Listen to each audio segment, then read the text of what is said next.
10 апреля. И 10 апреля у нас путешествие началось из Досина, где мы сегодня ночевали.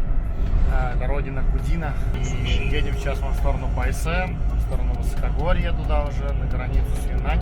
И там есть много регионов, где делают разный интересный чай. Там есть и чай со старых деревьев, в котором мы уже были недавно тоже в похожей плантации. И там есть чай белый, говорят, такой, ну или зеленый, байхау называют здесь. Хочется посмотреть на него. Вообще Байсе известен тем, что делает такой хунсуй чай, то есть это чай, который резанный, чай такой красный на экспорт, но нам это особо не интересно. Но тем не менее мы хотим изучить регион как следует. Вот, я думаю, будет много открытий. Сейчас мы подъезжаем к какому-то сяню, потому что почти заканчивается топливо. Надо заправиться. Из Досина очень долго ехали. Ну вот мы в Байсе. Сейчас уже заехали, поднимаемся в горы постепенно. Поднялись с высоты 100 до 300 почти. И здесь очень много выращивается манго. Кстати, вот крестьянин лошадку везет, да, очень красиво, вообще такой серпантин горный. Вот, нам еще где-то ехать, наверное, часа полтора, даже больше, по плантации манго вглубь северных уездов. Вот, потому что нам нужно добраться до чая. А с чаем все всегда просто. Чай просто высоко. Вот, поэтому едем. Мне это что-то напоминает Хансин. Ну и вообще, в принципе, это может напоминать Хансин по той причине, что мы на границе с Юнань находимся. И сейчас нужно будет, да, запастись терпением и ехать по голым дорогам, пока не доберемся до нужного места. Погода хорошая, так что, надеюсь, сегодня будет интересно.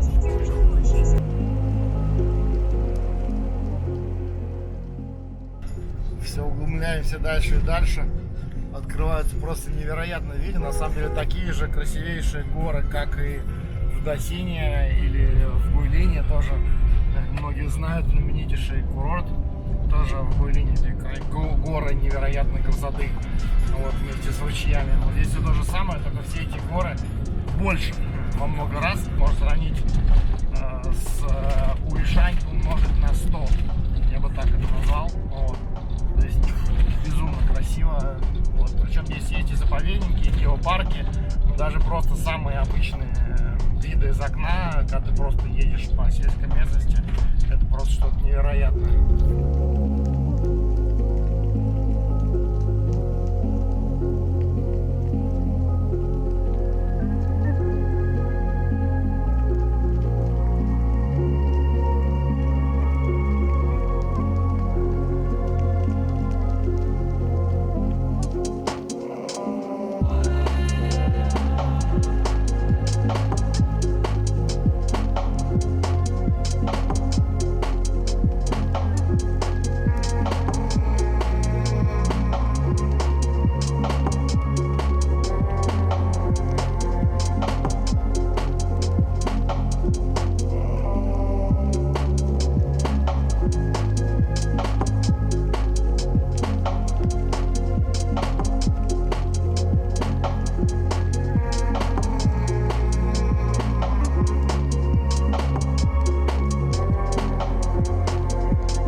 Ну что, сегодня у нас очень забавный был день. Толком мы, по сути, его весь день провели в дороге, потому что, во-первых, крайне далеко, во-вторых, горная дорога, никаких скоростных трасс тут. В общем, весь день едем. Вот. Были на одном заводе, таком, нас, скажем, скорее он больше не на завод похож, а на Лиёу-Чью. То есть это, как говорится, достопримечательность. Называется фирма Ланьфу, и делают они все подряд. Делают они зеленый, красный чай. Вот. У них как бы якобы есть сертификат органик, хотя они говорят, что сейчас у них там не получилось его сделать международный. Есть китайский. Фирма достаточно интересная. Прошлись немножко по заводу, посидели там пару часов, попили чай. Причем делают они все подряд. Делают и хай-чай, и зеленый чай, и красный чай, что только не делают. Вот. Довольно большой такой чайный сад, но очень коммерциализировано, поэтому я думаю, что не факт, что будем их вообще покупать. Вот, довольно высокие цены на продукты. И мы решили поехать дальше, пообщаться с фермерами, смотрели, узнали, что это вообще есть. Здесь делают зеленый чай, здесь делают красный, немножко байча не пробуют делать. Вот, и даже вместо байча и любао. Вот, тоже попробовали. Ну, забавно. Нечто среднее между любао и шупуэр. Вот, потому что уже ближе к Юнани. Забавно такой, необычный довольно продукт. Будем потом его, может быть, тоже закупать, посмотрим. Еще договоримся о нормальных ценах с ними. Но так или иначе, да, сегодня у нас такое ознакомительное путешествие, потому что я первый раз в регионе. Вот, еще остались регионы, где я не был, да, таких еще много в Китае. Вот, поэтому будем сейчас по-прежнему едем, сегодня весь день наш бравый водитель ломит с 8 утра. Сейчас уже у нас 8 вечера почти. Вот, и, может быть, 12 часов, практически, ну, с перерывом на обед и с заездом на 1,5 часа на завод. Вот. Сейчас едем в еще одну удаленную деревню. Вот. Видимо, там уже будем ночевать. И завтра будем исследовать этот район более тщательно, потому что очень долго сюда добирались. Сегодня весь день в дороге.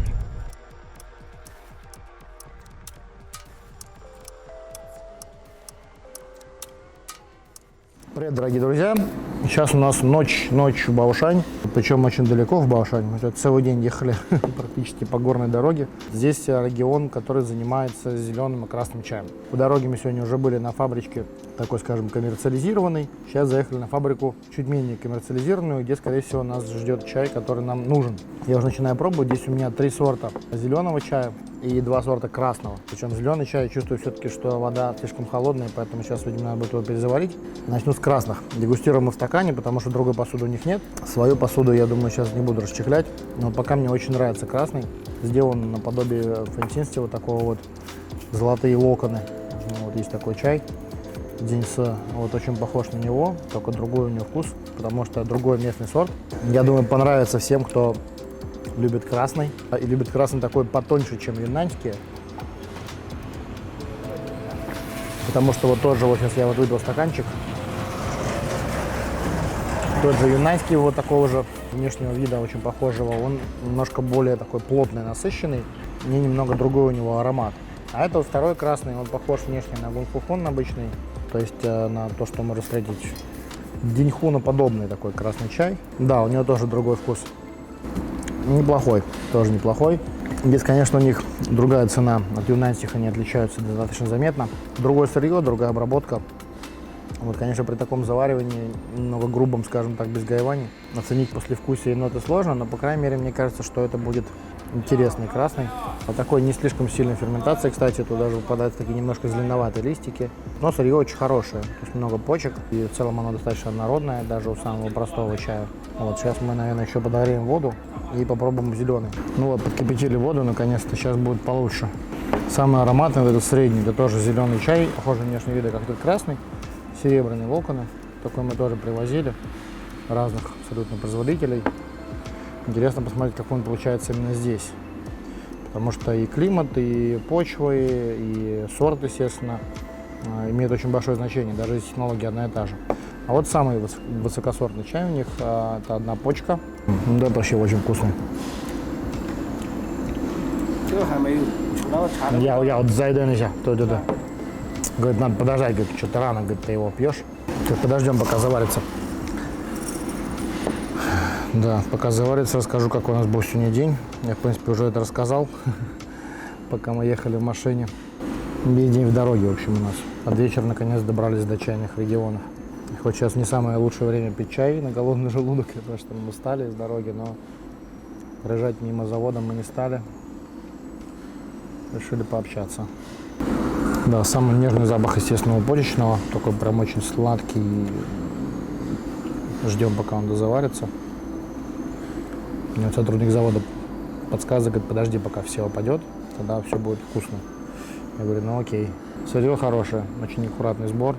Первое, что можно сказать, почка к почке, листочек к листочку, то есть все аккуратненько. Есть более грубое сырье, этот вот доступный чай. Такие немножко хлебное, что-то такое дрожжевое даже, как будто кажется. Но в любом случае очень тонкий аромат, это приятно. Ну, честно сказать, бюджет, я думаю, что не стоит брать, слишком просто. Сейчас добавлю еще к красному. Ну да, пожалуй, самый действительно тут интересный, который вам достоин внимания, который имеет какие-то уникальные ноты, этот зеленый. Почки очень хорош. И ноты во вкусе действительно очень необычные в аромате. То есть такого я вот прям такого же не помню, что пил вообще. Такие хлебные нотки интересные очень и не характерны для зеленого чая, но при этом очень тонкие, вкусные. Такой запеченный, как будто бы немножко. Да, серебряный локон тоже очень хорош. А вот красные меньше впечатлили, потому что подобные красные у нас уже есть юнаньские, и они, в принципе, заметно дешевле. Ну да, при этом послевкусие у него не сильное. В общем, да, вердикт такой: дешевый красный и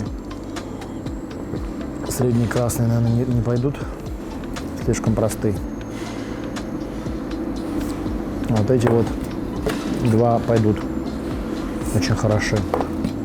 Будет у нас такой эксклюзив, потому что тут небольшое количество у меня на самом деле этого чая. Это сейчас первые сборы, потом последующие сборы будут непонятно какие. Поэтому обычно такой чай пришел, увидел, победил. Столько взял, столько и есть. Потом на следующий год уже будет еще, может быть. Поэтому эти два возьмем все, что есть. Этот брать не будем, эти два тоже брать не будем. Вот такой у нас урожай. В общем, почечный чай хорош, зеленый. Здесь у нас одна почка, два листа. Чай называется Байхао Ван, или владыка белого ворса. А это называется серебряные пики.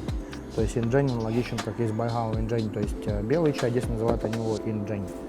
Вот будет у нас такой вот инджень из Байсе, и будет у нас Байхао Ван, то есть владыка Байхао тоже из Байсе, откуда же еще он будет. Вот такие два сорта мы сегодня выбрали. Я думаю, пора нам закругляться, потому что скоро спать. Сейчас взвесим чаек, вот, и все будет хорошо.